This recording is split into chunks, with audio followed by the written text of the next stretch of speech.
People want to invest in property, and one of the biggest things that stops people is all the fear mongering that things are going to go wrong or things might go wrong. And another thing that catches people out who do take that leap of faith and do take that action are all the hidden costs that can come up because they didn't pave the way or they didn't understand what may happen. Now, my name is Mark Harvey. Over the last 3 years, I've built a portfolio over £8 million, and I've helped hundreds of other people become property millionaires as well. And I love to help people. I love to increase wealth for myself and other people, because what's the point in doing it by myself? And in this video, I want to share with you what are the hidden costs that can come up when it comes to property investing or investing in property. So here's the hidden costs, right? So first of all, when you're going into a property investing deal, so many people, they're doing their due diligence at deep depths of finding out like, what are all the costs going to be, or what's my valuation going to be at the end, how much profit am I going to make, how much cash flow am I going to make, and they're pretty good at doing that due diligence.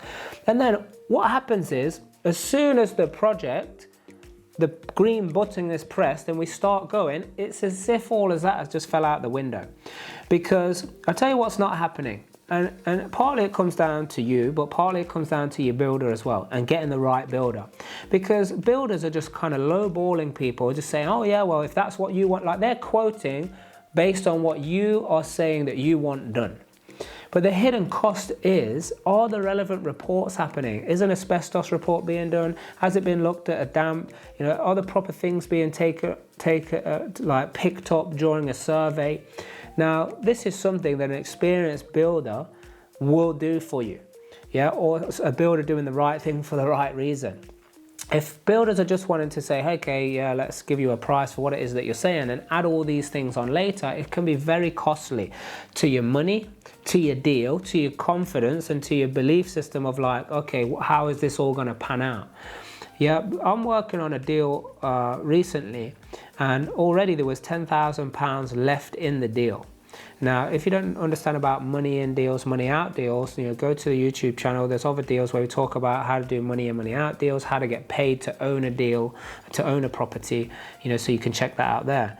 But here, there was £10,000 left in the deal. Then there was £8,000 worth of asbestos removal that should have been picked up in the beginning, from the builder and from the project manager, but it wasn't. So that's another £8,000. So now we're at 18. And then also we were saying that, hey, we want a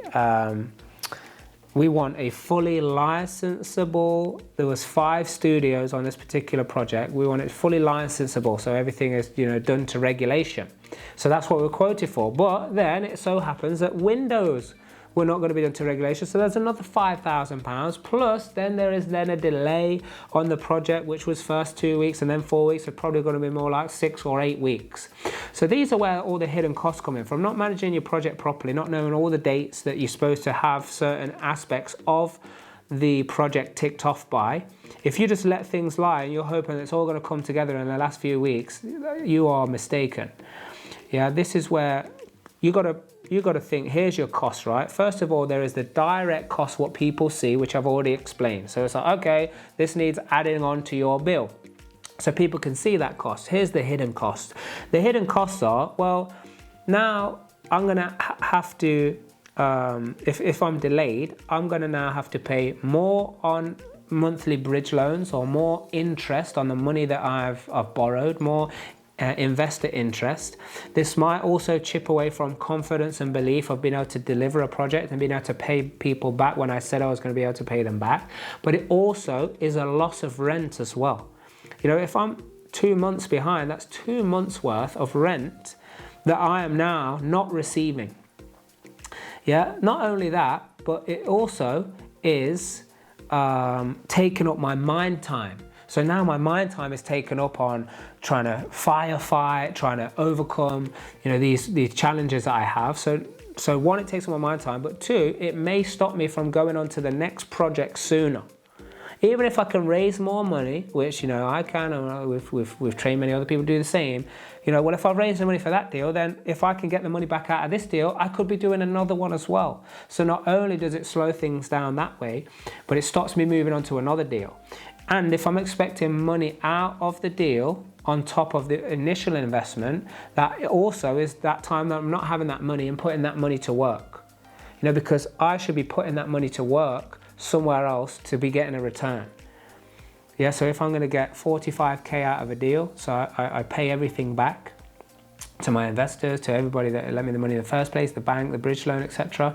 And I get 40k on top of that, 45k on top of that. That's now time where I don't have that money to put it somewhere else, whether it's another deal, whether it's another investment, or whether it's just somewhere I can be getting a return on my deal. Yeah, not only that, now there's a big, huge knock-on effect, because okay, I can't go on to the next project, which means the next you know, delay in the rental. So that next property, whether I'm selling it or I'm renting it, and by the way, I've had some huge delays on some other projects that we were supposed to sell, and now they're not selling so well.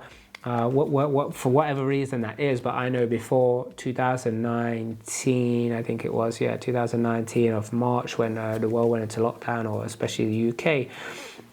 Before then, you know, things would have, you know, been a lot different, but like now things cross over into a different time period, into a different market. We've got to pull on our contingency plans. Now there are always ways out of them, and you can watch other videos on here to see how to get, you know, make sure you're always getting a return, how to, even if you make every mistake under the sun, to still make money and make sure that you never lose money, but you gain experience, and then you can go on to do bigger and better deals. You can check all of that out on here, or check us out online in the various places, maybe even attend, you know, a 2-day event where we go in depth to be able to set all of this up and be able to do your due diligence in all the different areas. I'm talking like, you know, maximizing your strategy. I'm talking about finding your areas. I'm talking about finding the deals. I'm talking about doing the numbers. I'm talking about funding your deals. I'm talking about getting offers accepted and all that fun stuff.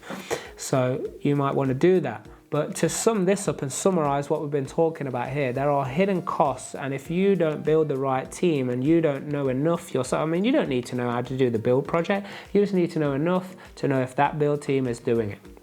I mean, we would never take on a job for just the sake of someone saying, hey, I want this work doing, and we'll just carbon copy what it is they're saying they want. We would never take on a job, you know, in our construction company. We would always make sure that we fully understand what the purpose of the project is. Is it an investment property? If so, you know, make sure the numbers stack up, to make sure everybody understands the consequences, and making sure that we deliver on time and on budget, so that that person can make sure that they can deliver the money and make the phase payments when they're supposed to be paying them as well. So this is just one aspect to the many things that you need to take into consideration. So hopefully we'll see you somewhere soon. If you've got any questions, do put them in the comments here. Don't forget to subscribe. Don't forget to hit that like button, so we can get this information out there to more people, because there are hidden costs that people are suffering by just because they're not taking the right steps in the first place. But the main step that you've always got to take, and I never want you to forget, is to do the right thing for the right reason, because that is the only way you're going to discover your true potential. Hey, and if you want to get some inside, behind the scenes input and views of what's going on in my property journey and the type of deals that I'm doing, the type of deals that other people are doing, head over and add me on Instagram, LinkedIn and Facebook as well, because there's things I share on there that I don't necessarily always put on this channel.